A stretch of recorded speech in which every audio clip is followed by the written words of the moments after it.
Hey folks, tonight's episode of Live from My Mother's Basement is brought to you by Diablo Moon. They have the greatest culinary craftware. One of my favorites is the pizza cutter. Check them out at diablomoon.shop. And in 3, 2, 1, what do we got?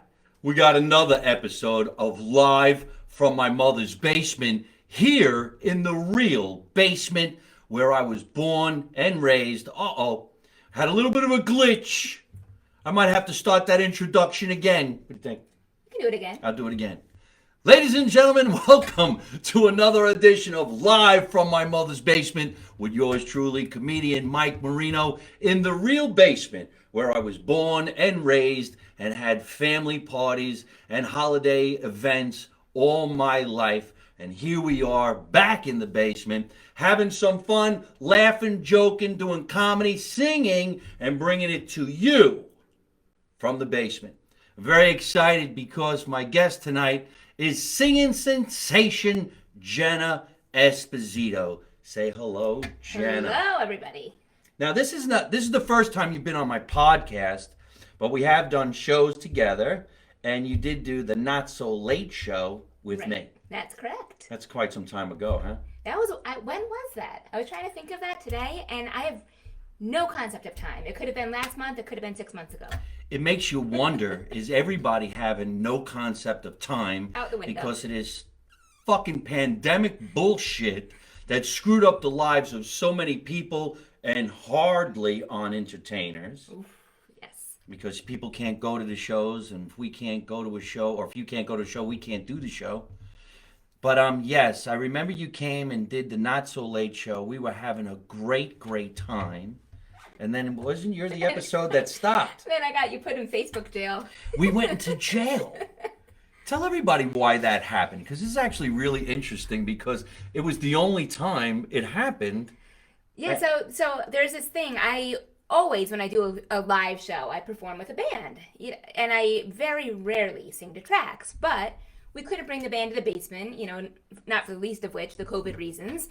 And I was just doing a few songs. So I said, you know what, I can bring the tracks from my new CD. I'm very happy with them. It's my band. I'll sing along with them. So, 2 minutes in, this warning popped up. You don't have the rights to this music, which I did. So this is the problem with Facebook. And they did this to me once before when I did my own Facebook Live. Because I guess the thing is, you're not supposed to play other people's music. So if I went on and played Frank Sinatra, they would shut me down. So what happens when I sing with my tracks is they think that I'm playing Jenna Esposito. Because my vocals sound so similar to the ones on the actual CD, they think I'm playing the actual CD. But they don't realize it's still me, and I can still do that. So, it's such a nightmare, and you can't talk to anybody at Facebook to get it cleared up. So I inadvertently got you thrown into Facebook jail, which I apologize for. When I had done my own shows, it was like 40 minutes in, they finally caught up with me. This was like 2 minutes, you're done, stop singing to those tracks. So actually what was happening is Facebook thought you were robbing you. Yes, exactly. That is unbelievable. It's ridiculous. Because, we were doing the show, we're laughing, joking, having some fun. I've done it many times. Jen is singing these songs, and then all of a sudden it just stopped us. And I'm like, what the hell happened? Now, is that because people were paying to watch the show? No, because my Facebook Lives I'd done before, I didn't charge. But maybe that's what drew attention more quickly, because like I said, it was about 40 minutes in with my own shows. But no, it's just bizarre, and there's no recourse. You can't say, I can verify that it's me and I have the right to be singing to my own tracks, for which even to go deeper, I paid the rights to record those songs. So yes, I have every right to be singing them with my own tracks, but there's no recourse with Facebook. Yeah, and I wonder, is there a phone number for Facebook? If anybody has it, please send it. How do you call Facebook? Could you imagine? Hello, Facebook, can I help you? I think it's like top secret. But somebody got to answer the phone. What the hell is going on with this world? You can't get anybody on the phone. You ever get ripped off in an Uber? Like he's on his way. Yes. Then he says he can't find you. He charges you and he disappears. And you're like, hello, is there an Uber? Uber, call me. I can beat that. Jimmy, my husband Jimmy and I, we got ditched by an Uber in the middle of nowhere in Philadelphia. We were taking Amtrak home from a gig I had there. And Amtrak, they lost track of the train. So our train was like 40 minutes late. And I said, can you tell us where the train is? How long it's going to be? No, we've lost contact. Like, how do you lose contact with a train? There's got to be a GPS or something. They couldn't tell us where the train was. I asked how much to get on the next train that was on time. They said it'd be $200 each. I said, but you can't put us on our train. We want to get on the next train and you're going to charge us that much money? And they said, yeah, sorry. So I looked at Uber. Uber was $100 back to Brooklyn from Philadelphia. I was like, this fine. This is great. It's cheaper than paying for the next train. So I book Uber. We go out. You know, and Uber drivers don't know where they're taking you till you get right. I've experienced that. So we've got our luggage. We get in the car, and all of a sudden the guy magically says, "Oh, I just realized I have to go pick my son up. Sorry," and he dumps us out on the side of the road, like a couple blocks from the train station, which is in the middle of nowhere in Philadelphia. And he charged us. It was like $20 for the 5 minutes we were in the car. So same thing. And then we booked. How could they actually make you get out of the car? He pulled over and opened the doors and got our stuff out of the trunk. So I was like, I guess we're getting out. Wow. Yeah, it was horrible. Did you write to Uber and say, hey, this guy's a piece of shit? They did refund me. But you can't call. You have to put it in writing and get refunded. And I actually emailed Amtrak that same day and got a refund from them, too. So I was just racking up refunds all over the place. I don't know how we got on this subject, but I'll tell everybody out there right now. One of the most recent Uber things that I did is to go from here to the airport. And at 4 o'clock in the morning, it's really hard to get an Uber to come to this area because this is off the beaten path. We're in the suburbs. And it usually takes maybe 20 minutes for that Uber driver to come. So now if you're waiting and all of a sudden 15 minutes goes by and he says, well, I'm not coming, I'm going to change my mind. They got to get somebody else. Now you wasted 15 minutes. Right. And then the next guy said, where are you going? I don't go to New York. And I'm like, well, I appreciate the fact that you don't want to go into the city because you got to go into the tunnel or whatever that is. But I'm not. I'm going to the airport. But he actually explained it to me, the Uber driver. He said sometimes if we have to drive from New Jersey into New York, it sucks because in New York, they're not allowed to pick up a passenger who's going to go to New Jersey or whatever that is. Then he told me the whole story about the cab's medallions. Yeah. I don't know if you're familiar with it, but about a week ago, they were saying that the medallion went from being worth $1 million to just $150,000. Wow. And the reason why the cab drivers all had it back in the day is because of the retirement plans. Mm-hmm. So a cab driver actually worked for a company, not yourself. That's why Uber's okay to do it, because you're working for yourself. You actually don't work for Uber, whereas a cab driver works for the medallion. I didn't understand the whole thing. It was very confusing. Yeah. But now, if you get an Uber from Newark Airport to here, it's about $45, and so is a cab. So it's no longer $25 for an Uber, whereas you were paying too much money for the cab. It's basically the same.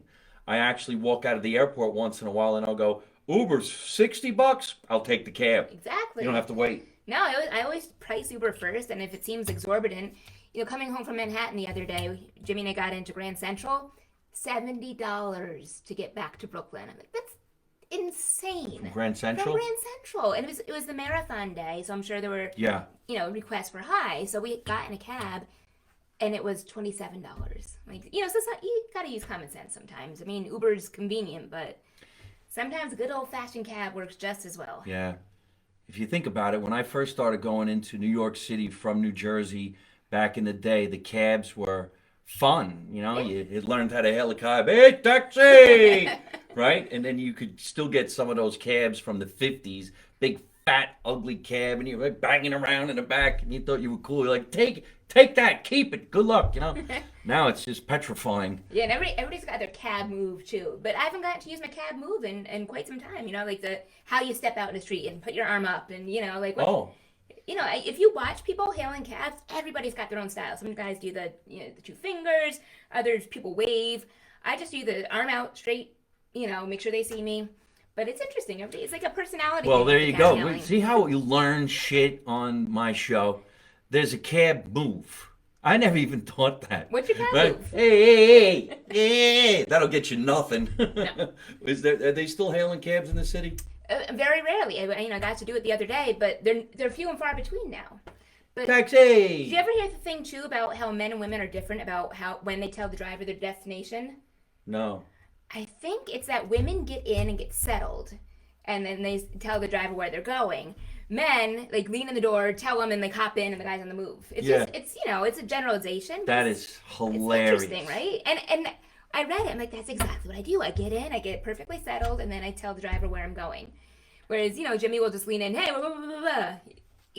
It's fascinating. I don't even know how to hail a cab anymore. But you're right. Remember when you hailed the cab and you got in, you're like, 42 and 9 on the double. And, going to Brooklyn, we always, we specify our route. We're like, we take the Manhattan Bridge, blah, blah, blah. Because otherwise the guy goes to Brooklyn and it's more ticks at the meter and, but it's just a routine. And we're finding we need it less and less with using the Ubers because they've got their GPS and, it's going to charge you the same no matter what. So I guess I have not experienced getting an Uber in New York City. I get them out here. I get them in Los Angeles and places where I travel to. I miss the good old days of the cab, but this is really great that we grabbed this subject matter and gave everybody an education. Be careful. You cannot call Uber and you can't call Facebook. So Right. Facebook, don't put us in jail no more. We're just entertainers, and the music she was singing is her music, and she owns the rights to that particular stuff. And speaking of music, if we're good and we're nice and kind, we'll get Jenna to sing here in the basement. I might even sing a song or two. wow. Let's do a quick shout out. I want to thank our sponsor who's sponsoring tonight's show. We're going to talk all about them on the show, Diablo Moon. They sponsored us last week, sponsored us this week, and they'll sponsor us, I believe, next week. And we're going to talk all about them while we have some fun, laugh, joke, and eat some great food that was actually donated to us tonight. We're going to talk about that too, because we all have favorite food. So thank you so much. Diablo Moon, we're going to get on that. So you obviously came from Brooklyn. Came from Brooklyn. I picked her up at the train station. Isn't it funny how you can go from a city like Brooklyn and then get off a train and all you smell is maple trees. You see an old-fashioned train station. See from the stars. Stars. And I don't mean Hollywood stars. Stars up in the sky. air. Exactly. No, it's amazing. Yeah. Isn't it crazy? And it's a pretty quick trip. I mean, it's not bad at all, but it's a different world. It's a different world, and I'm glad that you came. That is a very old-fashioned train station. This is Scotch Plains, Fanwood, New Jersey, and it has this old, classic mystique of people and the way things used to be, and Yeah, just like haunted classic houses. small town America. Yes, yeah. It's really it's special. There's not too many places like that left. Where exactly were you born and raised? I was born and raised in Middletown, New York, so about an hour and a half north of New York City. But that's kind of suburban, right? It is, yeah, and I mean it's a little more city-like than this place, though. It puts the urban and suburban.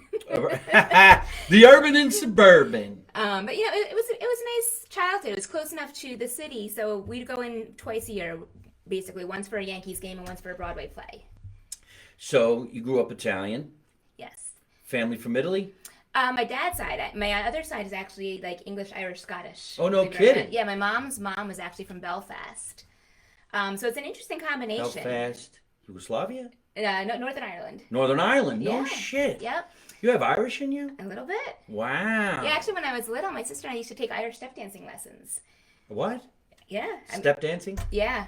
You doing the jig and the reel, and that's also a really fun culture. And then, as I grew up, I kind of gravitated more towards the Italian side, and I think probably mostly because of the music, well, and the food and the wine. So is your last name pronounced Esposito or Esposito? In America, everybody says Esposito, but in Italy, they will hurt you if you do that. It's Yes. Esposito. Esposito. See. And, with my husband, Jimmy Cannizzaro, Jenna Esposito Cannizzaro. It sounds Yeah. a lot of vowels in there.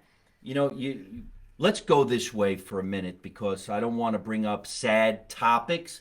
However, your husband that you mentioned twice so far is James Cannizzaro. Now, I know James as James, not Jimmy, because he always worked over at the famous Gotham Comedy Club in New York City. So we used to see this big, tall, strapping man work the door who eventually became your husband. And at the beginning of COVID, he got it. Yes. And I don't even know if I'm going to explain this correctly, but he almost became the face and the voice for the first person to get COVID and survive torture. Tell us about that. Yeah, so Like, how did he even get it? we're not sure, and people ask us, and we say, he rides the subway and he works at a comedy club. So in any given day, he probably interacted with close to 1,000 people. Right. And this was pre-masks, pre-anything. So he started getting symptoms on March 7th, 2020. And at that point, there were fewer than 200 cases in the country. So we thought it was a cold. And, and we were out at a show that I had done a show. We went to see friends in another show after that. So we're just painting the town red in Manhattan like we do. And through our friend's show, they were at Swing 46, he just kept feeling sicker and sicker. And it got to the end, and I said, you want to stay and have a drink with the band? And he said, no, I need to get home. I really don't feel well. So still at that point, we really thought it was a cold. And he wasn't himself all week. And then the following Friday was Friday the 13th, which is easy to remember. Huh. I had started coming down with some symptoms too. And, we were both coughing and body aches, little feverish. And so we went to urgent care. And the doctor that examined him took an x-ray of his lungs. And she said, your lungs are garbage. Get to the emergency room right now. This has got to be COVID. And so it panicked us. We went to the emergency room, and he brought his, film of his lungs. And the doctor at the emergency room at that point said, oh, no, it's viral. Just go home and hydrate, rest up. Right. So, oh, my God. I mean, holy cow, that could have turned out much worse than it did. So we had one more day at home, and then by Sunday the 15th, his fever had spiked to over 102. He almost passed out. He could not breathe. So we went back to the hospital, and they took him in for triage. And then I didn't see him again for 17 days. So I was expecting him to come back out, like usually happens when you go to the emergency room, but they were so certain it was COVID. They just whisked him away, put him in isolation, and told me I couldn't see him. So this hospital is in the city, right? In Brooklyn. Brooklyn. What was the hospital? Methodist Hospital, right. Which is associated with New York Presbyterian. Right. So that was the beginning, and I had to go home by myself, and I was trying to stay in touch with his doctors, but it was terrifying. His doctors told me that they were pretty sure I had it too, but tests were so scarce at that time they couldn't test me because I wasn't bad enough to be admitted to the hospital. So they said, you have to go home and you have to quarantine strictly for 14 days, so no seeing anybody else. So my family couldn't even come give me a hug or support. My dad actually drove. Why, did you have symptoms? I did, and they were pretty sure I had coronavirus, but the tests were so scarce they wouldn't give me one, because I wasn't severe enough to be, right. admitted to the hospital. So, but they said you have to strictly quarantine for 14 days. So my dad actually drove groceries down from Middletown, New York, knocked on my door and left them in the hallway for me, because I didn't want to pass it on. So it was terrifying and lonely, and we found out afterwards just how bad it was for Jimmy. His blood oxygen level got down to 80, which, it's amazing that he's still alive. And so the doctor told us afterwards that when patients hit 85, they were supposed to be put on a ventilator. But this particular doctor, Dr. Sala, pulmonologist, insisted. He went against all the other doctors at the hospital and said, James is a big strapping guy. I feel like he can pull through this without the ventilator. And he insisted upon it. Now, he told us afterward, if his oxygen had dropped a hair below 80, he would have had to put him on. But luckily, he began to turn the corner. And so what happened, though, was this was at the time when hydroxychloroquine and chloroquine were all in the news. So they gave him the hydroxychloroquine, which didn't seem to have any effect. 2 days later, they put him on chloroquine. That's the day he started to turn it around. The blood oxygen went up like a hair. And so the doctor says they're still not sure if it was the medicine or if he would have turned the corner anyway. But what happened is that he healed enough to be released from the hospital. It was probably still a little too early, but they needed the bed, so they sent him home. He was on home oxygen for a month. But word got out about him being treated and leaving the hospital, and he got inundated with newspaper interviews that he was on Nightly News with Lester Holt, Good Day New York with Rosanna Scotto, the Tamron Hall Show, Dr. Phil. He was like the face of COVID survival. It was I really remember this interesting. also very well because what was going on while her husband, and what was he, your fiance at the time? No, It was your husband. Yeah. Okay. He was like the first guy in the New York area that was having a really, really bad time with it. And when they sent him home, it was almost like he was a guinea pig. They were testing things in a way on this man. And I remember I was in California when this was going down, and I saw him on all these talk shows. I'm like, oh my God, it's the doorman from Gotham Comedy Club. And then you're like, oh man, dude, pull through. And he looked so bad. Now, he used to be pretty big. Yeah. He lost a lot of weight. His face was all drawn in. And you start looking at the TV like this. It is him. Yeah. Holy shit, he looks different. Yeah, no, that was not at his finest. And it's funny though. I think Dr. Phil actually put up that he is a comedian, which gave us. Oh, really? Yeah. Dr. Phil. Well, hey, he was plugging the comedy club. Check. But no, it was sad, and like all these news outlets had asked us for pictures like of him working at Gotham. So there's pictures of him and all these celebrities and guys that he's buddies with, and it's just sad to see the contrast between how happy and vibrant he was and how sick he was. But we thank God his doctors were so good, and they sent him home, and I gave him lots of love and care at home, and he's got better. He's still though suffering some of the long COVID symptoms, which is something that wasn't really talked about much before a few months ago, but he still has issues with the breathing and fatigue and brain fog. It's like the gift that keeps on giving in the most negative way. Well, it just makes you wonder, is people who are vaccinated, who eventually get it, because people who have been vaccinated are getting it. We all know a few, but they seem to be having a little bit easier of a time with it. Excuse me. Unfortunately, Jimmy went through so much torture, and he still has some unfortunate prolonged problems. But does he have his taste? Thank goodness he has his taste. His taste, so he can have his Irish alcohol and his Italian food. And his name is Cannizaro, so I'm sure he's a full-blooded Italian. Actually, he's half Italian, half Sicilian. Oh, really? Well, okay. That's another show. The Sicilians and the Italians. Okay. That's almost like saying New York, New Jersey, as far as I'm concerned. Exactly. But that's really, really sad. But it's nice to know that he's up and running right now, and I hope to see him when we go over to Gotham and do a show or two. I always enjoyed seeing him, and he was always very, very nice to me. Yeah, he's a great guy. And he came here when we did the show that you were singing, and we got thrown in Facebook jail. So it was nice to see him. He looks good. We wish him the best. Thank you. COVID's real still, folks. I was checked yesterday for COVID. It's a piece of cake. I don't know what it's like for you, but I tell people, look, if you're around people and you do travel, why not just get tested? It's free. It's always been free. I walk into places. I was walking down the street in New York. I was playing Caroline's, and there was a van. Oh, free COVID. I'm like, I just got to stick that thing in my nose? Yeah. And you find out like that. Yeah. So yesterday I went to a place down the block. They actually know me now. Hi, Mike. You ready for the swab? Bam, bam. I'm like, if you're busy, I'll do it. So I did my test, and I'm negative. She did her test, and she's negative, and we get together and we do what we're supposed to do.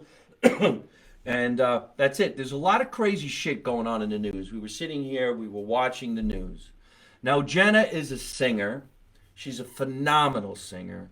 There's a lot of different places where she's going to tell you all where she's performing and where you can go see her. And if you want, you can go on the internet and pick up her CD. But we were watching in the news tonight that there was a big concert where kids actually got hurt. I guess the entertainer's name was Travis Scott, and all these people were getting pummeled, and now they're going to think who to blame. Live Nation, why didn't the singer just stop the show? And here we are, entertainers, thinking, you know what, we perform in front of maybe 1,000 people to 1,500. I can only imagine what it would be like. I think they said it was like 30,000, and hit that level.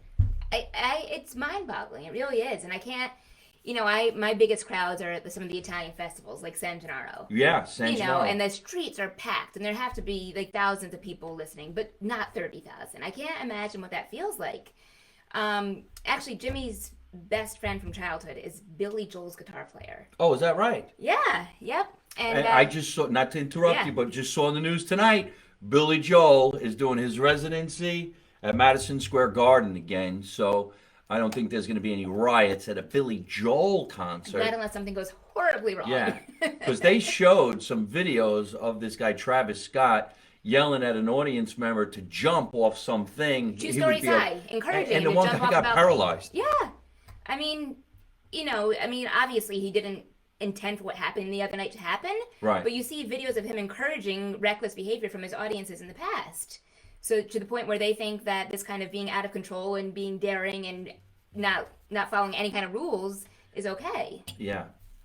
I can't imagine anybody getting so crazy at a Billy Joel concert that they jump off some side of a building. Or even, let's say, Bruce Springsteen. I mean, people used to pass out at the Beatles concerts, Michael Jackson concerts, but I don't think anybody was yelling and screaming going, jump off the building, you'll be fine. And if you don't believe that I'm saying what I'm saying, or my whatever honesty, we watched it. Thank you very much. We watched it in the news. Like, you actually see the guy going, now, Jump, and jump. he jumped. They'll catch you. They didn't catch him. No. And that's it, the rest of his God. life. Yes. And then Crazy. so we were also seeing in the news tonight too about how Oprah Winfrey's going to do an interview with Adele, and they were also showing an interview with Lady Gaga, who was saying at Biden's inauguration she didn't tell anybody, but she was wearing a bulletproof vest.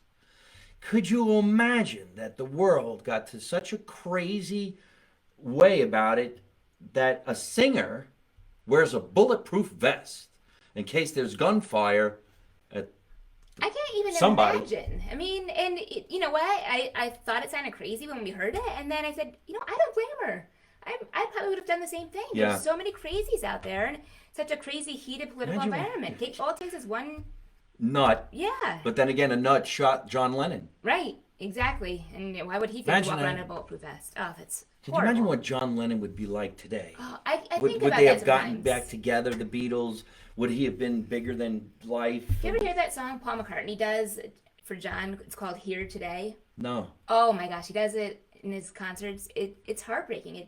It's about imagining if John were here today. Oh, really? Yeah. Do you know it? Not well enough to sing. But you should check it out. It's really the first time I heard him do it, I cried. It was really touching. Right. Yeah. Well, you've been singing for a long time. How long you been in the entertainment business? Oh gosh, that's an interesting question. So I started singing really before I could talk because my dad is a musician. So I grew up with music around the house. Oh, no kidding. Yep. What's he play? Guitar. He's my musical director, actually. So. Oh, really? Yeah, all the arrangements for my CD, he does all of those. And you should tell your dad, if you're watching, you got us thrown in Facebook jail. It's your fault, Dad.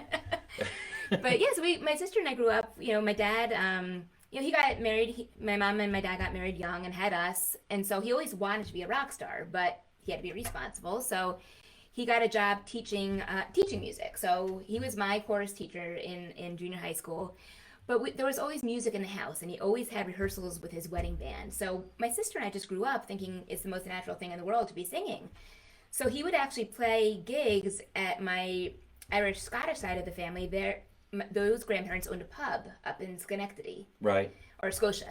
So he would sing there a couple times a year. My sister and I would get up, take the microphone, sing with the band, and that's how we started singing. So I think I was about 9 years old when I realized I wanted to do it professionally. So my parents let me try out for some local shows, and then by the time I was 11, they insisted that I take voice lessons. They said, if you really want to sing, we want to make sure you sing correctly and don't hurt your voice. And I fought it tooth and nail. I was like, I don't want to go to voice lessons. Because I thought that meant that I was bad and I couldn't sing. Oh. And then they explained, no. We just want to make sure that you can sing for a really long time. So I started taking voice lessons, training classically when I was 11 years old. And my sister had started a few years before me. And she wanted to be an opera singer. So she was really... Your sister? Mm-hmm. So she started taking voice lessons, and then when I hit 11, I started taking voice lessons, and all through high school, we performed together and did recitals with another local family where the two boys sang, and then went off to college, and I decided I wanted to learn how to act as well, so I focused on theater in college, just kept taking voice lessons on the side. My first jobs out of college were touring children's theater. I worked for the George Street Playhouse in New Brunswick. That was one of my first jobs. New Jersey? Mm-hmm. New Brunswick, New Jersey. Yeah, so I lived there, and it was a great job. It was tough. So I worked for their children's theater company. We got to understudy the main stage. So I got to understudy a play that Chita Rivera was starring in, and it was a great experience. But the day job part of it was basically touring all these small towns in New Jersey, and we did 3 different shows. And so we would take one set to one school, and we'd do the show for the first and second graders. Then we'd trade that out, get another set, go do a show for the fifth and sixth graders. And it was a grind. It was a total grind, but it was such great experience. So then after the children's theater years, I decided I wanted to, move to the city and be on Broadway. Yeah. So, Doesn't everybody want to move to the city and get on Broadway? But what I discovered was that if I wanted to actually live in like a decent apartment and not worry about rats and roaches and all that stuff that happens in the city, I actually had to get a day job. So I did that, but I missed performing. So that's what got me into just focusing on the singing, because that was something I could do where I had a day job, but on nights and weekends I could go entertain in nightclubs. Whereas if you're pursuing a career as an actor, you got to have your day free to go on auditions. Exactly. Hopefully that you get them. And then if you go out at night and work at night as a waitress or a club door person, right, you're not going to get to sing. Right. So it's a very hard thing to do. It's Yes. a catch-22. So You have to have the survival job. Yeah, I discovered that like around 2004, 2005, and it simplified things. I was like, you know what? I can full out pursue my career as a singer, but not have to worry about where I'm going to live. So, and it was great, and it was almost like coming home for me, because I'd experimented with doing all this theater, and I'd studied Shakespeare in London, and really had these big dreams of a Broadway career. And then when I started singing in nightclubs, it was like going back home, because that's how I started. I started singing with a band in a club, as a 3-year-old with my dad and his band. So it's something that's comfortable for me and I love doing, and that's how I got where I am now. I wish I could sing. I can't sing a You're note. Italian, of course you can sing. I could fake it. I could play the drums. I was always a drummer. But when I was pursuing my career as an actor in New York City, sometimes you had great weeks where you could get a bunch of auditions and you'd maybe book a thing or two, but then you have to run out and get yourself a survival job somehow, because you're not going to make ends meet unless you're Italian and you live at home with your mom and your father has a construction company and doesn't mind you paving on the weekend. But tell us a little bit about this album that you are talking about. Well, I just so happen to have it She with happens me. to have it with her. It's called More Amore, More amore, which is more love in Italian. which we all need. I mean, who could Yes, use more we love? do. I could use a lot of love. So this is actually it's a follow-up to my previous CD. My previous CD was called That's Amore, songs Right. from the Great Italian American Songbook. And so for me, songs from the Great Italian American Songbook are songs that either had their origins in Italy, were made famous by Italian Americans, or both. So that kind of opens the door. There's more classically oriented songs, Italian and Napolitan songs. Then there's songs made famous by people like Frank Sinatra and Dean Martin. And then there's some pop and rock stuff, because there were a lot of those pop and rock singers in the 50s and 60s were of Italian descent. Yes. Like Frankie Avalon and Dion and Lou Christie. I mean, Frankie Valli. There's such a wealth of material. And for me, I've kind of focused over the past 10 years or so, kind of making a gentle point about the history of Italian Americans, or the influence of Italian Americans on the history of American popular song. Right. And it started back with those old songs like O Sole Mio, and Enrico Caruso was one of the first popular singers, and he recorded songs that people could play in their homes. And so for me, I'm kind of continuing that tradition of there being music in Italian American homes, but trying to gently educate people that all these songs that you sing along with on the radio, they were actually created or recorded by Italian Americans, and it's something that I take a lot of pride in. Who is the guy who came up with that one song that's like on almost every wise guy movie? Oh man, supposedly Sinatra was a big fan of his. Vic Damone? No, my mother was a big fan of him. Everybody's a fan. I want to say Louis Prima. Oh, Louis Prima, Louis yeah. Prima. Yeah, these are all really, really great singers and great history, and we're going to get Jenna to sing on the show, a little a cappella. So here's what we're going to do. Italian people, maybe a lot of different people of different cultures, we really might not know because we're Italian. First of all, they never go anywhere empty-handed. So I want to show everybody what Jenna brought to my house. Everybody comes over with something really, really cool. And I think this is really, really cool, super cool, brings back a lot of memories in an Italian family's life, okay? This one's called Zorro's. I hope I said it right. Mm-hmm. Zorro's Family Bakery. I'm not extremely familiar with it, but I'm going to open this so I could show everybody what exactly this is. So would you tell them? Sure. Well, I figured I was coming here, and Mike's Italian American, I'm Italian American, and what Italian American doesn't love the tricolor cookies? It's a tricolor cookie. Now, Also known as rainbow cookies to some people, but tricolor. the tricolor has to do with the Italian flag. So you've got the three colors of the Italian flag in there, Right. which is where the margarita pizza came from, by the way. So you got the. Wait a minute. What happened? Oh, you didn't know that's No. why margarita pizza?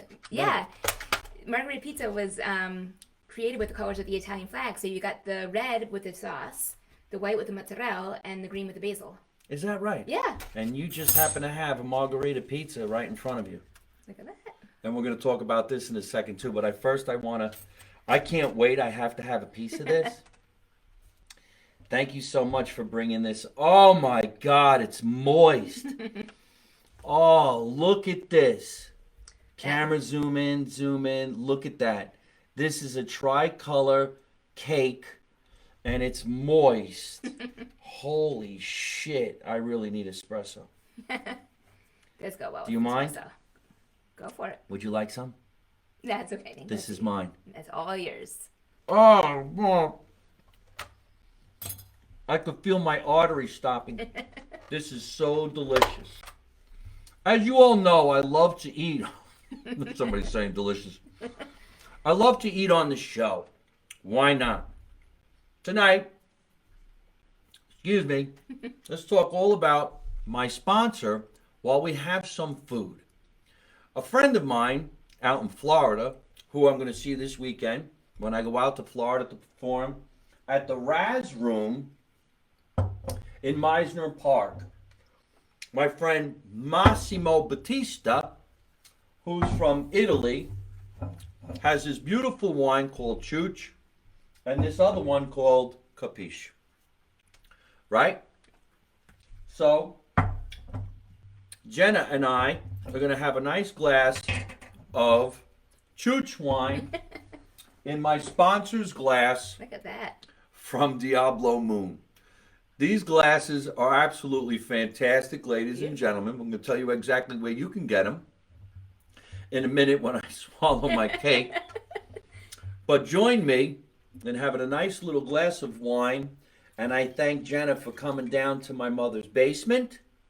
My pleasure. And I would like to ask at this moment, cheers. Salute. Salute. How many people, somebody just said, have the tricolor cake from tomorrow morning's breakfast. Works for me with the espresso. How many people would love to hear a little song? And I think the Italian word for singing without music is a cappella, right? Is that an Italian word? I think it is. A cappella. Yeah. A cappella, no matter what language you sing in, a cappella is still Italian for solo? No, like without music. Without music. Let's have a little wine. Ooh, I'm Oh. gonna get myself some Chooch wine. That's fantastic. That is really good. My buddy's wine, Chooch wine, right here in the basement. Beautiful. And Diablo Moon, beautiful glass. Look at that. Now, you All really set. couldn't sing if we dig into this pizza. But I'm feeling holiday-ish. Would I put you out if I said, holiday song? Or... I love holiday songs. A holiday you have to song. twist my arm. Okay, now, we could ask everybody what song they want to hear, but that'll take a little too long. Why don't we do one of the three most popular? We can't really go into the whole song, but maybe give us a little sample. There's Jingle Bells. Okay. There's what's a Christmas? Santa Claus is coming, right? Santa Claus coming to town. You got Rudolph. You got Santa Baby. You got. Ooh, Santa Baby's very sexy. That's one of my favorites. Can we do it? Of Is course. it? Is it for real? Oh, it is. All I right. do it every year. Let's get a little Santa Baby. Okay. Santa baby, just slip a sable under the tree for me. Been an awful good girl, Santa baby, so hurry down the chimney tonight. Santa baby, a 54 convertible chew, light blue. I'll wait up for you, dear Santa baby, so hurry down the chimney tonight. Think of all the fun I've missed. Think of all the fellas that I haven't kissed. Next year I could be just as good if you'll check off my Christmas list. Santa baby, I want a yacht, and really, that's not a lot. Been an angel all year, Santa baby, so hurry down the chimney tonight. Thank you so much. That's Anytime. absolutely groovy and cool. I so wish I could chime in and sing a little bit, but I think I would destroy that song. We were very lucky tonight. A friend of mine who works in the town here in Scotch Plains owns a pizza place, and that pizza place is called Massa, and Massa has gourmet pizza. It's a lot different than your typical pizza. In front of me from Massa, I have a slice of Sicilian. Check that out. That happens to have sopressata on it, which is a very spicy Oh, yeah. salami. Italian cured meat. Italian cured meat that you might find in some Italian's garage. Or Hanging basement. from the or basement. And yours is? Actually, mine looks like a classic tomato pie, which is without cheese. It's just a good marinara. So that's a tomato pie? I thought that was the Well, I don't see any cheese, margarita. but this is good. A tomato pie, which is also known as grandma's pie, or Grandma's does have cheese. Tomato pie could also just be a marinara slice. I mean, Right. it's kind of the same thing, but in either Well, they have- case, it looks delicious. so many of these gourmet slices. Here's another slice. We're never going to get to it. But this one has Shiitake. shiitake, mushrooms on it, and cheese. Looks really, really delicious. Okay, and then there was this other one that has, We think tomatoes, yellow tomatoes. is it a yellow tomato? Well, see, that looks tomato-like and that looks pepper-like. So It's maybe peppers. it's both. Okay. Peppers on this one. And there's sausage on another one. And we're going to taste it right now. But a nice big thank you for some of the food provided on the show tonight. Roman Square Pizza, Massa.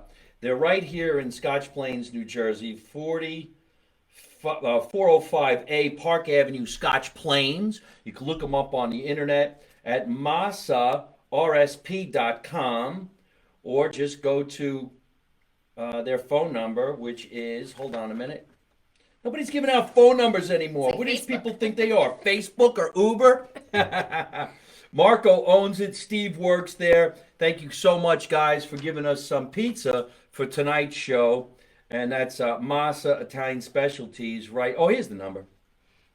If you're in Scotch Plains, or even if you're in the surrounding area and you want to check out some of this great tasting pizza, call 908-312-9499. Check out Massa's Pizza on Park Avenue here in Scotch Plains.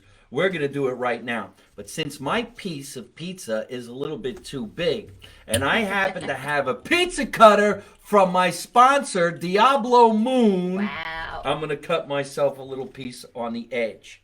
Would you like that? I would love that. It's a much more graceful way to eat the pizza. All right, so I cut it. And here's your cut. Thank you. We have wine, we have pizza, we have a pizza cutter, we have music, and we're on a show I'm in never the going back to basement. Brooklyn. Yes, screw Brooklyn. Got pizza, Here got you wine. go. Grab your wine. All right. Almost happy holidays. That's right. Ooh. All right, so what do you think? Let's see.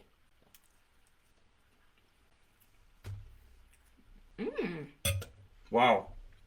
Wow. Wow. Wow. They know what they're doing there. There's a punch right in that pizza, boy. Holy shit. Wait a minute, I gotta back up. Wow. We'll be right back after this commercial break. Holy crap, that is fantastic. It is really good. I'm not going to be able to keep eating because it's too much. There's too much in Got there. a nice thin How crispy was your? crust. Yeah. Oh my gosh, beautiful. Well, it's interesting. I 'Cause want to eat more, but I'm going to be rude. we've got a Roman-style pizza place down the street from us in Park Slope, too. It's really different from, like, the classic Napolitan style. They do the square slices and that nice, airy crust, right? Wow, that was fantastic. Now, after eating a slice like that, could you sing? I can sing anytime. How about a glass of milk? That's a little trickier. Let's talk about our sponsor for tonight real quick. And then we're going to get to another song I would like. And we'll take in some questions from the studio audience about our friend, singing sensation, Jenna, who's on the show. Diablo Moon is my new sponsor for the next couple of months, hopefully. And we're going to have some fun with them. Diablo Moon is culinary. I can't read tonight. I'm drunk off supersada. I don't know if you want to cuddle the cutlery. I want to cuddle the cutlery. The color. Diablo Moon brings you the ultimate lifestyle craftware, cutting boards, wine accessories, and apparel for you to live your best life. Just add wine. Well, we did add the wine. You could get these. I love this cutting thing now because I actually cut my pizza for the first time, and I like doing it. But not only does Diablo Moon have the cutting boards, the cutting apparatus, they do have these beautiful cutting boards. It is beautiful. It looks really cool. Wow. Last week we had some charcuterie on the cutting board, which is actually fantastic. I'm actually new to the word charcuterie. I'm not extremely familiar with it. Makes you sound very sophisticated. Yeah, it's called cheese slices to me. Or us Italians say antipast or antipuesto if you're half Irish. Right? Diablo Moon's got these great hats, great shirts. I'm wearing a Diablo Moon shirt right now. Of course, these glasses are from Diablo Moon. A lot of great items that they have, and you can find it. I can't even grab it. That's actually a what is that? You put your glass on it so it don't cause rings. This is a coaster, but it doubles as a weapon because if you throw it at somebody, they're going to get hurt. Let me read this little copy right now. Maybe you could do it with me. Let's do something different. Okay. Ready? Okay. Diablo Moon cutting boards are beautiful, durable, and coated with a food-safe blend of organic beeswax and mineral oil. Each board has unique shape and grain due to the natural edge of the tree from which it is made. The wood grain varies from light to deep chocolate brown, sustainably sourced. Wow, that's about the cutting board. Enjoy your favorite beverage in our deep-etched Bordeaux-style wine glasses made from non-lead mouth-blown crystal. That's a lot of words. Each Diablo Moon Reserve glass features a 22-ounce capacity. That means you can get wasted in one glass. Hey, that doesn't say that on here. Where can you check out all of our Diablo Moon culinary craftware? Ready? Online at DiabloMoon.shop. See, that threw me off last week. Diablo Moon. You were going to go for the com, net. This is DiabloMoon.shop. Ladies and gentlemen, these products are really, really cool. Mm-hmm. And if you want to go check it out, seriously, we kid around here, but go to DiabloMoon.shop, which I've never heard of. No, it's very unique. Yeah, but DiabloMoon.shop, and we're happy to have them as a proud sponsor of Live from My Mother's Basement. And now let's get another song going, and I'll take in some questions maybe while the singing's going on. All right, do you have any requests? Let's see if the audience has a request. Anybody? Frank Scalafano. Hold on a minute. All right, we're taking musical request. Pizza Wheel. Can you say hello to Anthony on IG, please? Hello, Anthony. Hi, on Anthony. IG. How you doing, buddy? Beautiful voice, Jenna. Some compliments. That was like synchronized speaking. Thanks, oh, hey, Fortune, how are you, sir? It's nice to meet you live on the show. Anybody have any questions or a request?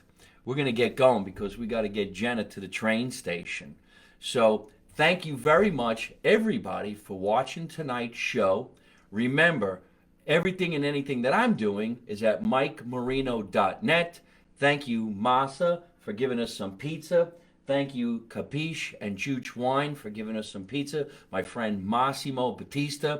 And thank you to our sponsors, Diablo Moon, for helping us make this possible. Oh, we had a song request. Good. We're going to close on that song. You got it. We got to get going, but before we do, Jenna's going to sing us away. So why don't you tell everybody where they can find you on the internet and pick up your CD? Sure. My website is jennaesposito.com, and you can purchase my CD right through there. It's also available on all the streaming and downloading platforms like Spotify and Amazon Music and Apple Music. So it's very easy to find. If you just Google my name, that's how you spell it, Jenna Esposito. Very easy to find.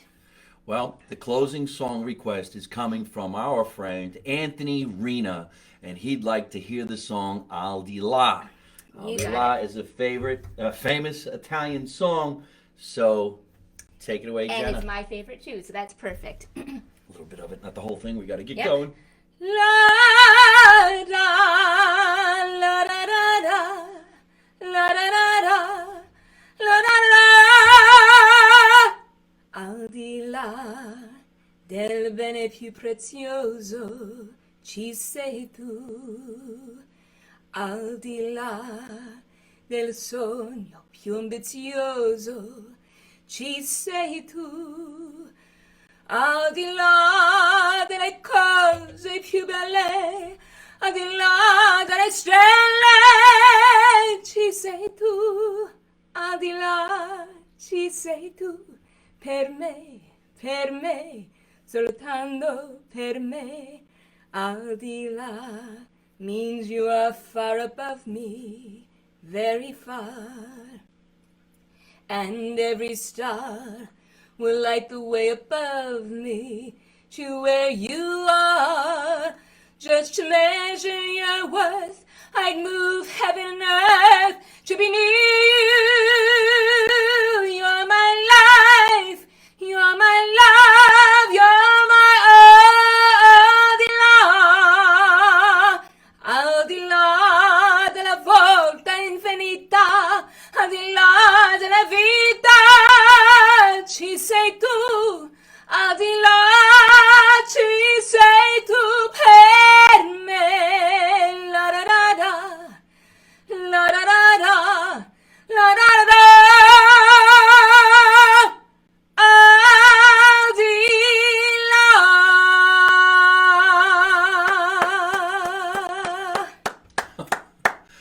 Ladies and gentlemen, we got to get going. I must be the luckiest guy alive.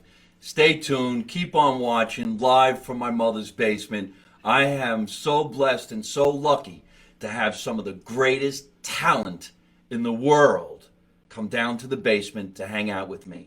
I want to thank Jenna for coming, My pleasure. blowing the Thanks for room having me. away, sharing a glass of wine with me, and having some fun here in the basement. Remember, folks, let's make America Italian again. You don't know nothing, you don't see nothing, you don't say nothing. And how do I end every single one of my broadcasts? By always saying the same thing. Don't take no shit from nobody. Good night.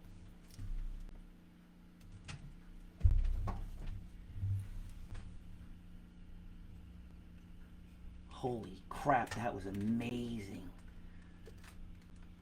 You have to end there. Hey folks, I hope you're enjoying watching my podcast live from my mother's basement. We're having a lot of fun, and I'm going to have a lot of great guests on the show in the future. So if you like it, hit like. You could also leave a comment. You could subscribe to my YouTube channel and watch other funny videos. And you could also listen to my podcast on your favorite podcast app like Spotify and iTunes.